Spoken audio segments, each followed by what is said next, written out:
দমদমে যেসব কারখানায় ফের আগুন। 11 তারিখের পর গতকাল ফের আগুন লাগে সরকার অধিগৃহীত এই কারখানায়। ঘটনাস্থলে যায় দমকলের 15টি ইঞ্জিন। আগুন লাগার কারণ জানতে রাতেই সেখানে যান দমকল মন্ত্রী শোভন চট্টোপাধ্যায়, সঙ্গে ছিলেন আরেক মন্ত্রী ব্রাত্য বসু। দমকল মন্ত্রীর অভিযোগ, ইচ্ছাকৃতভাবেই বারবার আগুন লাগানো হচ্ছে যেসবে। কারখানা খোলার কোনো ইচ্ছে নেই কর্তৃপক্ষের, মানা হয়নি হাইকোর্টের নির্দেশও। এবার এ ব্যাপারে কড়া পদক্ষেপ নিতে চলেছে দমকল।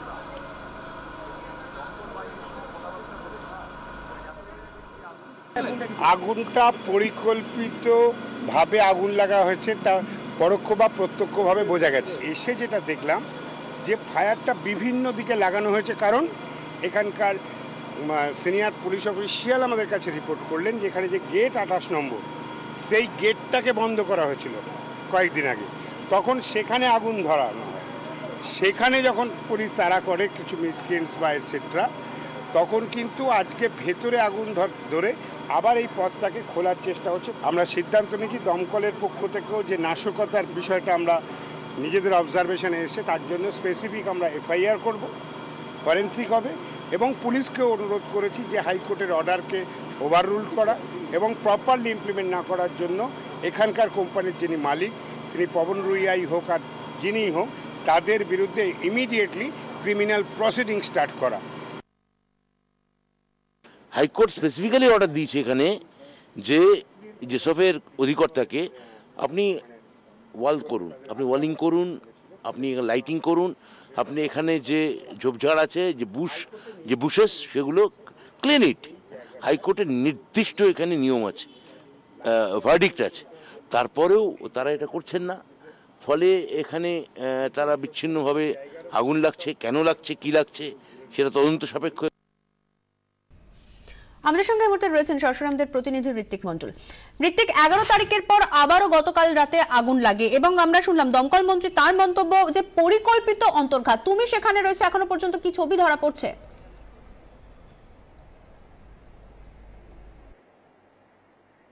দেখো, গতকাল রাতে মাঝরাতে যে কারণে দমকল মন্ত্রীকে ছুটে আসতে ছিল তা ছিল দমকল আধিকারিকদের তরফে যেটা জানানো হয়েছিল যে গতকাল রাত্রের এই আমরা এই মুহূর্তে যেসবের 28 নম্বর গেটের ঠিক ভেতরে রয়েছে, যেখানে গত এক মাসে দুবার আগুন লেগেছে।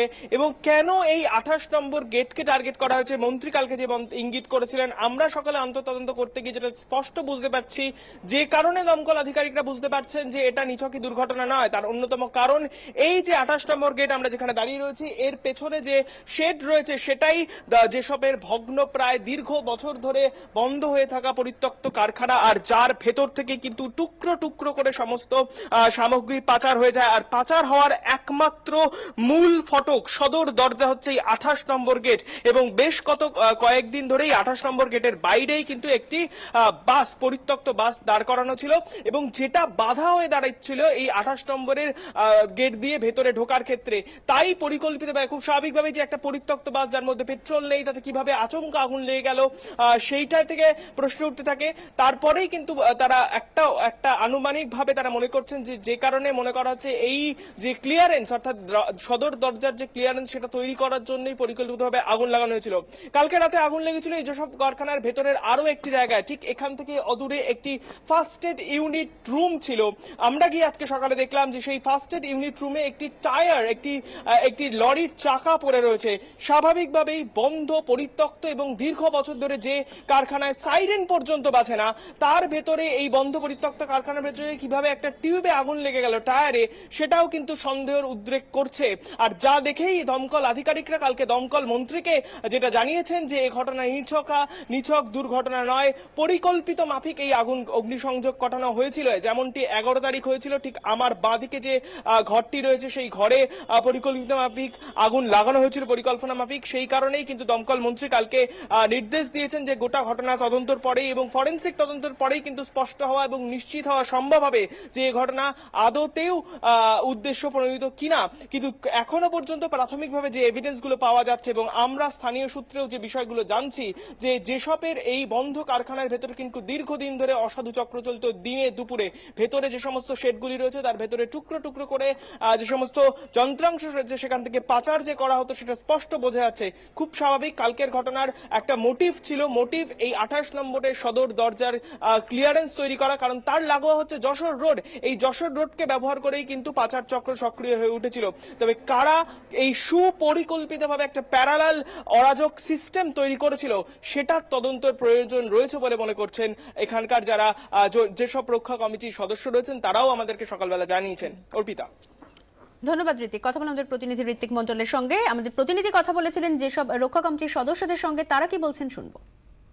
বারবার এই গেটটাই আগুন লাগানো হচ্ছে, ভেতরে আগুন লাগানো, গেটটা আগুন লাগিয়ে যাতে এই গেটটা খোলা থাকে, যাতে মাল যেভাবে চুরি হচ্ছে মাল যাতে চুরি করতে তাদের সুবিধা হয়, গাড়ি ঢুকিয়ে, কারণ আগে ছোটখাটো মাল চুরি হতো, এখন গাড়ি লাগিয়ে ট্রাক লাগিয়ে মাল চুরি হচ্ছে। কিন্তু যেসবে আর কিছু বাতিনি, সমস্ত মাল চুরি মানে হয়েছে, মাল চুরি করে কি মালটা পুরো ফাঁকা করে দিয়ে কিছুই নেই আর যেসবে এই জমি ছাড়া।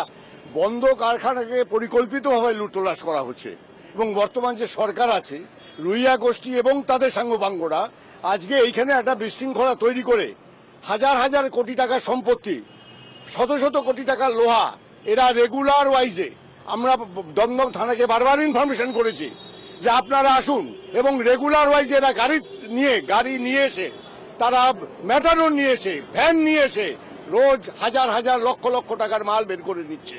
এটা অত্যন্ত পরিকল্পিত ব্যাপার, এটা কোনো বিশৃঙ্খলা নয়। কারণটা হচ্ছে